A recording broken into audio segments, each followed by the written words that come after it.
and welcome back to my channel. If you don't know me already, my name is Rachel. I am into lifestyle and motherhood.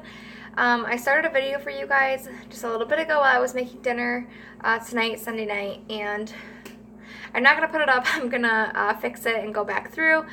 This video will be posted tonight. This is going to be my deep wash for my kitchen oven. I posted a video the other day, and I posted me making the chicken and putting it in the oven, and I cringed when I watched the feedback because the oven was so disgusting, and I had a funny feeling somebody was going to say, where's the video on that? So this will be part of my deep cleaning series. Okay, I'm going to show you my best. I'm going to try to get into here as best as possible so I can show you everything that's going on.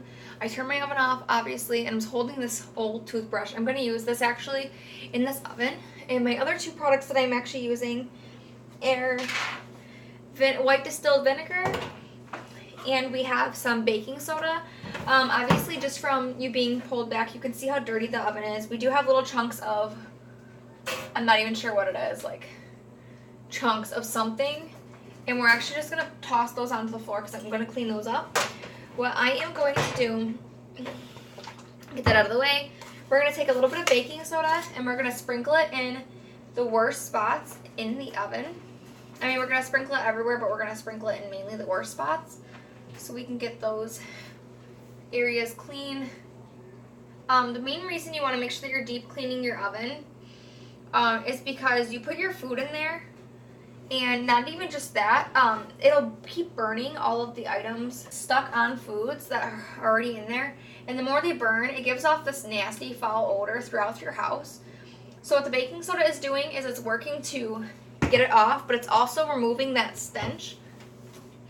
Let's move ya so you can see me in the oven, guys. But it's gonna take out that stench that you're so worried about, people smelling when they're over. We also have it on here, but we're gonna do this part last, obviously, because I am trying to clean up the rest. And what I'm gonna do is I'm just gonna pour like literally like as little as possible, and it's gonna bubble just like that, as you can see right here.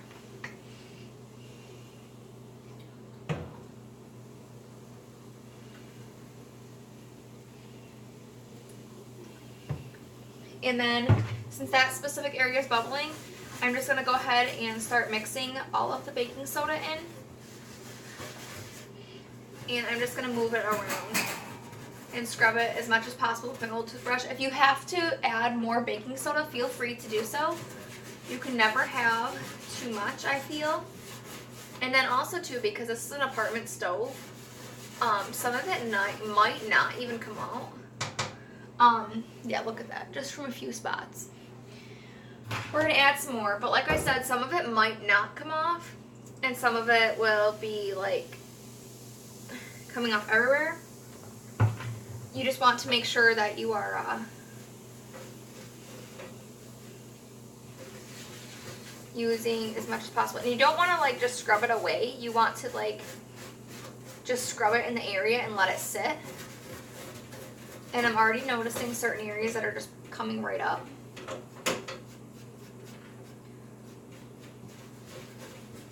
But you want to make it like a paste so that it sits. You don't want it to be too watery or too thick. So let's go ahead and finish scrubbing this, and then we're gonna let it sit for about 10-15 minutes, and then we're gonna see how much came off.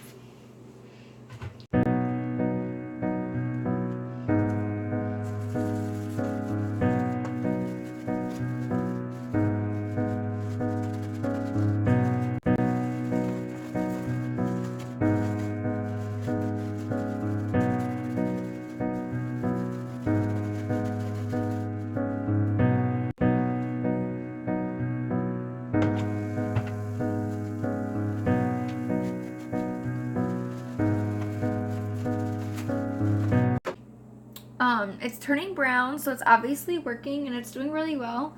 So we're gonna sit you guys back up, position you over here, and I'm gonna finish taking care of it. I'm just gonna put some gloves on because I just don't want it to get all over my fingers and stuff. And it is 7:30 p.m. This video should be up by 9 p.m. I want to say. And I'm just gonna use one of my old Dawn dish brushes And I'm just going to go ahead and I'm going to scrub it and rinse it off in between. And then at the very end, I'm just going to wipe it down and see how it turns out.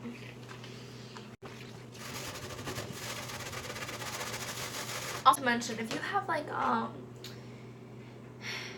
sharp object, a sharp tool, just something with a blade on it that you'd like to use to scrape up the extra that's not coming off, go ahead and do so. I don't have one here. I could use a butter knife, but that might just scratch the oven itself. But go ahead and use one of those if you do have one, just to scrape up off the necessary, unnecessary stuff, and then you can actually clean it easier if that works for you.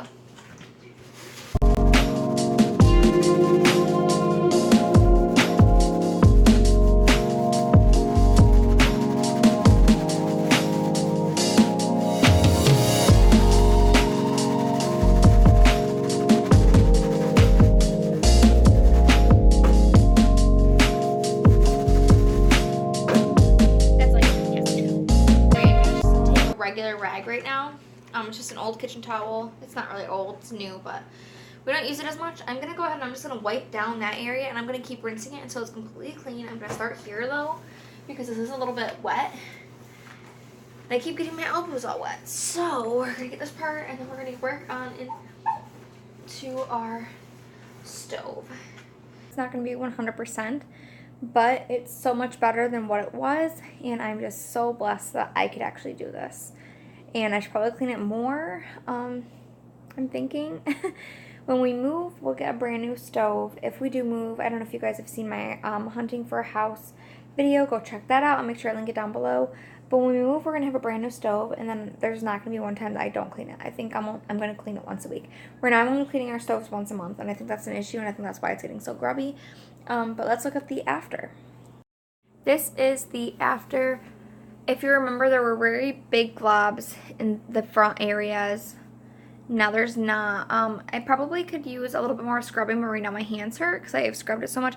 Even this area has come so much cleaner. Like I said, I could scrub more, but my hands hurt so bad because it's been so long since I've actually done this. I'm going to do it more, but at least there's no more crusties like just sitting on top of the areas. I scrubbed most of it except that back area over there. I can't really get that because my hands hurt, obviously. I mean, my veins and everything are sticking out everywhere because I've been scrubbing so much. But I got the sides all clean, and normally I would put the oven on broil, but I haven't put this one on broil yet, and I don't want to and have an accident like the house burning down or something because I do live in an apartment complex. But that's what that looks like, and I will make sure that I keep up on this. But this is how I deep clean my oven. Hope you guys like this video. Don't forget to subscribe if you have not done so already, and I'll see you in my next one. God bless. Bye.